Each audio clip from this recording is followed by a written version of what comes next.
forth. And Drew, you've made a lot of big catches during the course of your career. I remember the old Hail Mary catch in Minnesota when Roger Staubach threw it. How would you rate your catch here late in the ball game? It's got to be the greatest because there's a lot of personal satisfaction in this for me, and to come from behind the way we did here in Atlanta, great fans here in Atlanta, and to overcome all these obstacles.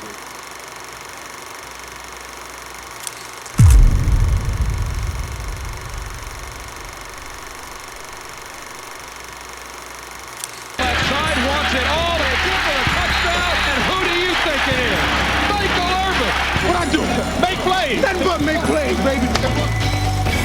They called him the playmaker. And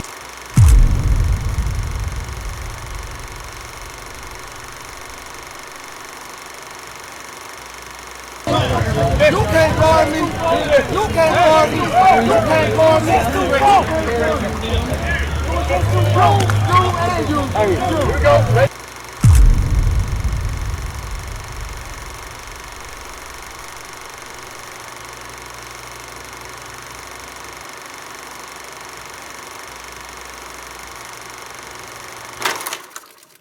Playmakers. It's in the Cowboys' blood. From Irvin's swagger to Dez's dominance, every era has had at least one, sometimes two, who electrified the edges and ignited the crowd. Those were the legends, the ones who made the stadium shake and defenders tremble. But now the screen flickers forward and the torch isn't just passed, it's burning.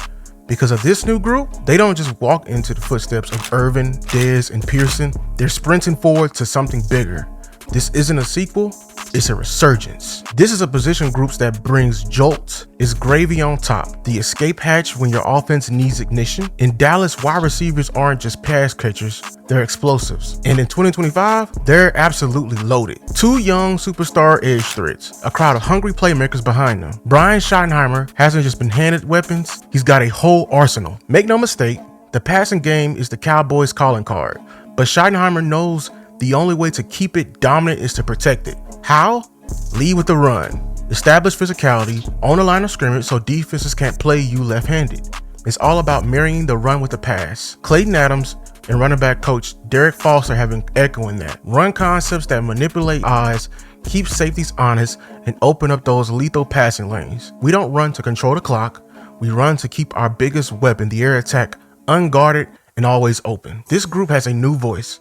Junior Adams. When I talk about a wide receiver and evaluating them, or the traits, most importantly, would be, I always say, competitive, tough, and intelligent, right? And we acronym that with CTI. When it comes to the development and teaching, I think that's a premium on all levels, right? It's not just in the NFL, but it's in college, it's going to be in high school. If you look at the best programs in all levels of football, that teaching and developing is a big piece. Hired from Oregon, the same coach who helped craft route savants like Cooper Kupp, Puka Nacua, and Tez Johnson. At Oregon, his wideout room was explosive, averaging nearly 280 passing yards per game. He emphasizes release technique, suddenness at the top of the route, and competitive detail. In a room with Lamb, Pickens, Turpin, and a rising youth, Adams is here to raise the floor and raise the ceiling. Let's start with the alpha, CeeDee Lamb, the heir to the '88 tradition. The face of the passing game, one of the league's most complete wide receivers. This isn't just your wide receiver one, this is a technician, a tactician, and a tone setter. He can run every route in the route tree, crisp, patient, and calculated. He finds a soft spot in the zone like quarterbacks. He's lethal after the catch. Give him 5 yards of cushion and it's already too late. Defensive scheme for him, brackets, doubles, rolling coverages, but it doesn't matter. CeeDee is a volume playmaker. The more you feed him, the more dangerous he becomes. And his chemistry with Dak is lethal. They see the field the same. They can finish each other's reads. We need to stop calling him top 5. CeeDee Lamb is chasing #1 status in the entire league. Now into the menace. George Pickens, the emotional enforcer, the physical intimidator. He brings back that Dez Bryant edge with a little bit of Michael Gallup vertical violence. Pickens dominate at the catch point. Ball in the air is his. Lay separation, elite body control, and the mindset that he's going to snatch it, no matter the coverage. He's emotional, he's passionate, he plays angry, and he's misunderstood. People talk off the field or sideline frustration, but the truth, he just wants to win that bad. He feels he's unstoppable.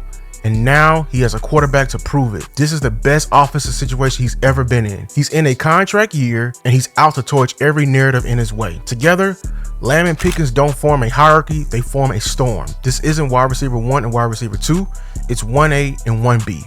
They complement, overlap, and stretch defenses until it snaps. They demand dime, nickel, umbrella shells, extra DBs just to hope to contain them. And that opens everything else up, including each other. The no-fly zone becomes permanent access. These two are built to feed off one another. They're box office.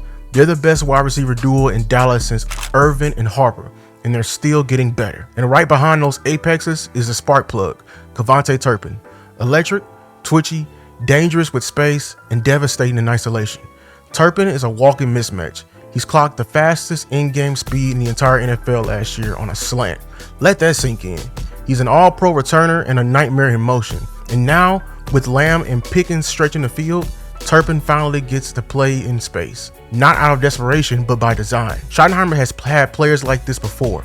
Think Tavon Austin or Percy Harvin roles. Expect jet sweeps, deep overs, pop passes, or layered play calls that can create free releases. He's not your every down receiver, but what he gives you can change the game in a blink.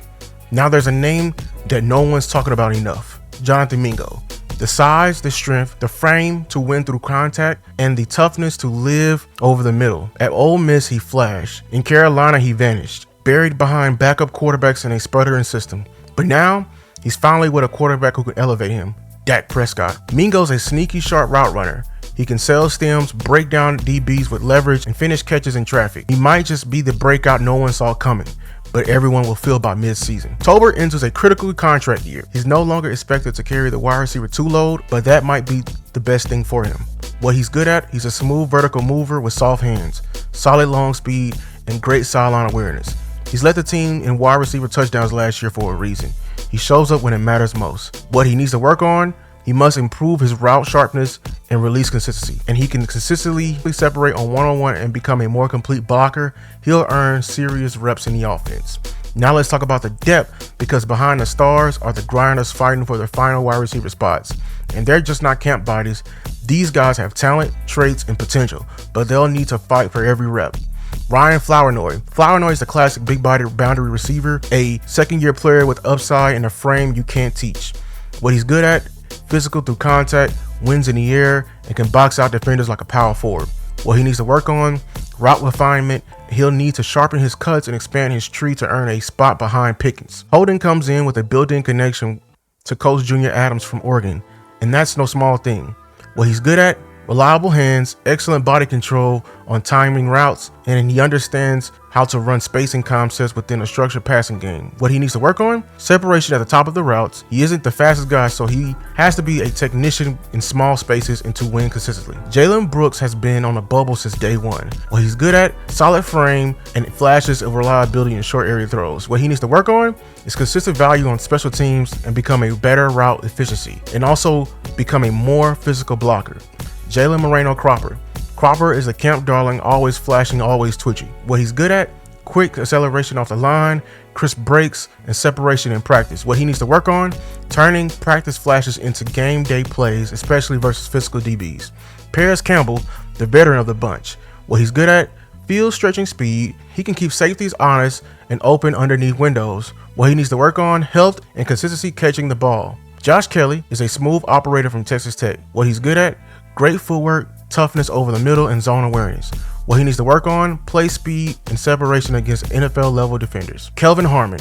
Harmon is raw, but there's something there.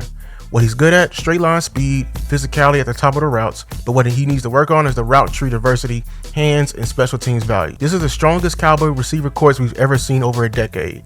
2 apex playmakers, a dynamic spark plug, an underrated weapon in Mingo, hungry role players, and a young depth ready to explode. Brian Schottenheimer has the pieces, Dak Prescott has the weapons, and if the stars align, this passing game could be the most dangerous in the NFL. It's Dallas, it's playmakers, it's tradition. And in 2025, it's personal. Thank y'all for watching this video. Make sure to like and subscribe. Comment your thoughts on the wide receiver corps down below. I love you guys. Until next time. Peace.